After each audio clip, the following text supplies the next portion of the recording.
Hi everyone, আজ পুরীতে আমাদের দ্বিতীয় দিন। সকাল সকাল মানে ভোরবেলা সমুদ্রের বিচে আসার কথা ছিল, কিন্তু ঘুমিয়ে পড়েছি এতটা। ওদের 5:30টার সময় উঠলাম আর রেডি ফেডি হয়ে এই 6টার সময় বিচের দিকে এলাম। এবার আমাদের পুরো টিমটা মানে মামারা বোনেরা সবাই চলে এসেছে অলরেডি বিচের দিকে। ওরা অনেক ভোরবেলায় এসেছে। আর যেমন নিয়ম, সূর্যি মামা আমাদের ওপর রাগ করে আছেন, উনি দেখা দেবেন না। সে এখনও মেঘের ভেতরে, হয়তো অনেক টঙে উঠে গিয়ে তখন দেখা দেবে এই যে আমি। তো ওনাকে তো দেখতে পেলাম না, বিচের দিকে এসেছি। খুব মন একদম মানে মাতাল মাতাল লাগছে নিজেকে। তো ওদিকে শুনলাম যে নৌকা করে সব মাছ নিয়ে এসেছে, তো আমার দাদারা মামারা সব ওই দিকেই আছে আর কি শুনলাম। তো এখন তো গুটি গুটি পায়ে ওদিকের উদ্দেশ্যে রওনা দিয়েছি যে ওদিকে একটু এগিয়ে যাই। এবার চলো সারাদিন কি করব না করব তোমাদের সঙ্গে সবটা শেয়ার করব, পুরো ভিডিওটা দেখতে থাকো। বিচে এসে আগে বসে গিয়েছি এক কাপ চা নিয়ে, আর এই বিচের ধারে সমুদ্রের হাওয়া খেতে খেতে চা খাওয়ার মজাটাই আলাদা। আর এই দেখো সূর্যি মামা কতটা উপরে উঠে গেছে, তারপরে ঠিক আমাদের দেখা দিয়েছে। জলের তলা থেকে বেরোনো দেখা কপালে নেই আমার।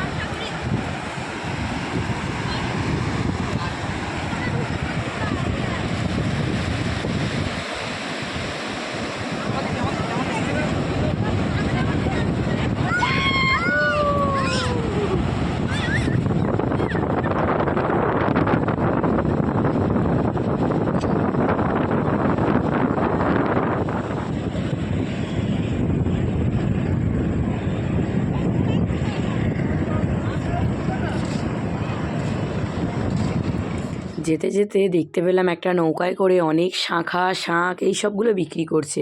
শাঁখাগুলো যদি অরিজিনাল শাঁখা নয়, ওই শাঁখের গুঁড়ো দিয়ে তৈরি, কিন্তু আমার তো অনেক দিনের শখ এরকম খুব চওড়া একটা শাঁখা পরার। তো সেটা এখানে পেলাম আর 100 টাকায় পেলাম। জানি বেশি দিন টিকসই করবে না, তাও নিয়েই নিলাম এটাকে। আগের দুবার যখনই পুরীতে এসেছি আমি এসে উঠে পিঠে চেপেছিলাম, চেপে ছবি টবি তুলেছি, কিন্তু এবারে খুব ইচ্ছে ছিল ঘোড়ার পিঠে চাপার আমার ছোট্ট পাপাকে নিয়ে। এবার পাপাকে একা যে তুলবো, ও তো একা ভয় খুব পাচ্ছে, ওই জন্য ওকে নিয়ে আমিও উঠলাম। আর ওর সে কি মজা, ঘোড়ার পিঠ থেকে আর নামতে চাইছে না। প্রথমে ভেবেছিলাম খুব ভয় পাবে, কিন্তু তার কোথায় ভয়। মনটা খুব খুঁতখুত করছিল আমার, যে বিচের ধারে এলাম আর কোনো নৌকায় করে মাছ আসবে দেখতে পাবো না। আমি কি এতটাই বেলায় এলাম? তারপরে দেখি নৌকায় করে মাছ লাইন দিয়ে আসছে, আর যেই নৌকাগুলো এসে দাঁড়াচ্ছে সবাই মিলে এত ছেঁকে ধরছে যে দাঁড়ানোর জো নেই। আর একদম টাটকা টাটকা মাছ দেখে না লোভ সামলাতে পারিনি। ওই খয়রা ইলিশের মতো একটু বড় বড় ইলিশ মাছ 8 পিস করে দিচ্ছিল 100 টাকায়। সেই মাছ কাঁচা কিনে নিয়ে ওখান থেকেই কাটিয়ে নিলাম, নিয়ে হোটেলে নিয়ে এসে ভাজা হবে, আর বিকেলবেলা সবাই মিলে একসঙ্গে খাবো। এরকম টাটকা মাছ তো আমাদের এখানে পাওয়ার জো নেই, সব কিছুই খালি ফ্রিজিং এখানে। ক্যাঁকড়া ধরতে পারলাম না, একটা মরা ক্যাঁকড়া ধরেছি, তবু একটু একটু নড়ছে। আর এই দেখো, এসো এসো, ও আমার প্যাকেটটা দাও। এই দেখো কত মাছ কিনেছি, জ্যান্ত ইলিশ মাছ, মানে এই ধরে নিয়ে এলো। মাকে বললাম যে চলো কটা কেনা যাক, ভেজে খাবো, হোটেলে যাবো গিয়ে ভাজাবো। আজকে মানে টাটকা ইলিশ মাছ তো আমাদের ওখানে পাই না, সব ওই ফ্রিজিং করা মাছ। এখানে যে টাটকা মাছটা পেয়েছি দেখার লোক সামলাতে পারি। ইলিশ মাছ নিয়েছি অনেকগুলো, খাওয়া দেখাও তোমাদের। হ্যাঁ, হোটেলে ফিরেই জোরসে খিদে পেয়ে গেছে, এসেই আগে নিয়ে নিলাম। এবার সকালে টিফিনে দিয়েছে মুড়ি আর ঘুগনি, তো কিন্তু দেখলাম কালকে রাত্রে লুচি রয়েছে। এবার বাসি লুচি খাওয়ার তো মজাই আলাদা, ওই জন্য লুচি আর ঘুগনি নিয়ে ওপরে ঘরে চলে এসেছি। খেয়ে দিয়ে নিয়ে সাইড সিন ঘুরতে বেরোবো আজকে একটু সবাই মিলে। আগে খেয়ে নেই, চলো তারপরে আবার কী করছি দেখাবো। সকলে মিলে ঝটপট করে রেডি হয়ে বেরিয়ে গেলাম সাইট সিন ঘোরার জন্য। নিয়েছিলাম একটা ম্যাজিক গাড়ি, পার হেড মাথা পিছু ভাড়া পড়েছিল 100 টাকা করে।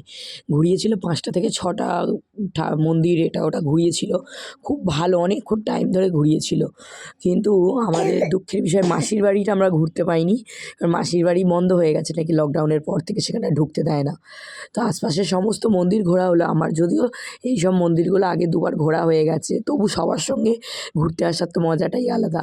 এটা ছিল 108 শিবলিঙ্গের মন্দির। আর আমার গলা শুনে তো বুঝতেই পারছো গলাটা কতটা খারাপ করে ফেলেছি। এত লাফিয়েছি পুরীতে গিয়ে, এত আনন্দ করেছি যে গলার অবস্থা খুব খারাপ। আমি যে কথা বলছি কীভাবে সেটা আমি একমাত্র জানি। গলা অজস্র ব্যথা, কথা একদম বলতেই পারছি না বলা চলে। তাহলে বুঝতে পারছো তো কতটা আনন্দ করেছি পুরীতে গিয়ে। আর এখন তো বড্ড টায়ার্ড, এবার বিচ কখন হোটেলে যাবো আর কখন গিয়ে বিচে নামবো মন আর মানছে না। বাইরে থেকে ঘুরে বেরিয়ে এসে ঘরে আর একটু রেস্ট নিয়ে নিই, জামা কাপড় পরেছি, মানে চেঞ্জ করে নিয়ে আর বিচের দিকে চলে গেছি। আর আজকে বিচে না ফোন নিয়ে যাইনি, কালকে ফোন রাখতে বড্ড অসুবিধা হচ্ছিলো জলের মধ্যে, ওই কারণে আজকে ফোন নিয়ে যাইনি। আজকে অনেক ছবি তুলেছি ক্যামেরাম্যানকে দিয়ে, সব ছবি পরে তোমাদের সঙ্গে দেখাবো। তবে আজকে আনন্দটা এত করেছি মানে ধারণার বাইরে। আজকে বেশিক্ষণ জলে ছিলাম না, কারণ এসেছি 12:30 নাগাদ, 1টার সময় জলে নেমেছি, 2:30টার মধ্যে উঠে পড়েছি জল থেকে। দারুণ দারুণ এনজয় হয়েছে। আবার কালকের দিনটাও জলে নামবো, খুব আনন্দ হবে। ফোন নিয়ে যাওয়া হয়নি, ওই জন্য আর ভিডিও করতে পারিনি। এসে খুব খিদে পেয়ে গেছিলো, তাড়াতাড়ি করে চান টান সেরে নিয়ে রেডি হয়ে খেতে চলে গেলাম। এবার খিদের মুখে খেতে বসলাম, ডাল, আলু চিপস, মাটন, চাটনি, পাঁপড় দিয়ে খাওয়া দাওয়া সেরে ওপর ঘরে এসেছি। এসে এখন একটুখানি শুই, আর ভাবছি যে বিকেলবেলার দিকেই আবার একটুখানি পরে, কটা বাজে তো বোধহয় 3:30 বোধহয় বেজেই গেল, একটুখানি পরেই উঠে ভাবছি যে পুরীর মন্দিরে যে ধ্বজা পাল্টানো হয় ওটা বিকেল বিকেল নাকি হবে, ওটা দেখতে যাওয়ার ইচ্ছা আছে। দেখি কতদূর কী হয়, আগে একটুখানি শুয়ে রেস্ট নিয়ে নিই, তারপর তো যাবোই। প্রত্যেকের শরীরটা এতটাই টায়ার্ড ছিল, ভোরবেলা থেকে উঠে একভাবে যা লাফালাফি করছি সবাই, আর বিকেলে ঘুম থেকে উঠতে পারিনি, শুয়েছি আর সবাই ঘুমিয়ে গেছি। সন্ধ্যেবেলা উঠে সবাই মিলে ঠিক করলাম যে চলো তাহলে আজকে একটু বিচের সাইডে মার্কেট করে আসি, কারণ কালকে একদিনের মধ্যে সমস্ত কেনাকাটাটা হয়ে উঠবে না, আজকে কিছুটা মিটিয়ে রাখি বলে চলে এসেছিলাম মার্কেটের দিকে। বেশি কিছু কেনাকাটি করার নেই, তবু যা যা কিনছি। আর পুরীতে এলে এমন কোনো মানুষ নেই যে তারা বাসনের দোকানে ঢুকবে না, একটা হলেও সে কিছু বাটি হোক ঘটি হোক যা হোক কিনবেই, এটাই তো পুরীর ঐতিহ্য। আমিও নিয়েছিলাম একটা বাটি, পুরীতে আসবো নেব না তাই কি কখনো হয়। এরপর সেখান থেকে চলে এসেছিলাম একটু লুঙ্গির জন্য, বাবার জন্য, মামাদের জন্য, তারপরে আমাদের কর্তামশাইয়ের জন্য লুঙ্গি নিতে চলে এসেছিলাম। পুরীর কটকির লুঙ্গিগুলো না পরতে খুব রিলিফ, বাড়িতে পরে খুব আরাম পাওয়া যায় কটকির লুঙ্গি পরে, সেই জন্য ওখান থেকে লুঙ্গিও নিলাম।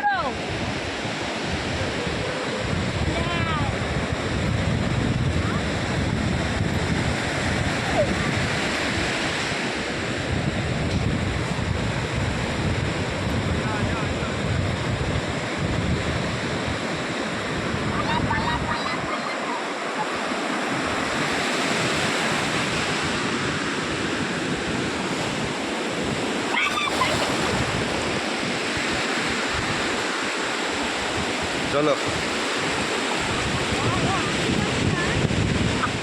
দেখো তো উটের পিঠে যারা যারা উঠেছে তাদের কাউকে চিনতে পারছো কি না? হ্যাঁ, আমার মা, আমি আর আমার ছোট্ট সোনা, তিনজনে উটের পিঠে উঠেছি।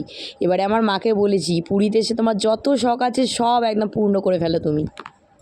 আর এই হচ্ছে আসল দৃশ্য, সবাই মিলে দৌড়াদৌড়ি করে আলো জ্বেলে কী ধরতে ছুটেছে বলো তো, কাঁকড়া ধরা হচ্ছে। সন্ধেবেলা না বিচে এত পরিমাণে কাঁকড়া দৌড়াদৌড়ি করছে দেখে সবাই মিলে আলো জ্বেলে আর কাঁকড়া ধরতে লেগে গেছে। আমি আবার হাতে একটা কী সুন্দর জেলিফিশ ধরেছি, দেখো হালকা লাইট দেখা যাচ্ছে সেটাই। এই দেখো কত কাঁকড়া ধরা হয়েছে, অনেক লাফালাফি অনেক ঝাপাঝাপি হয়ে যাচ্ছে সারাটা দিন। উফ, রাত্রিরে ঘরে এসে এত টায়ার্ড হয়ে পড়েছি যেন চোখ আর মেলে তাকাতে পারছি না। আর তো মাত্র কালকের দিনটুকুনি, ব্যাস তারপরে বাড়ি চলে যাব। চলো আজকে এবার রেস্ট নিই, আজকের মতো ভিডিওটা এখানেই শেষ করছি। কাল আবার নতুন একটা ব্লগে তোমাদের সঙ্গে আবারও দেখা হচ্ছে। টাটা।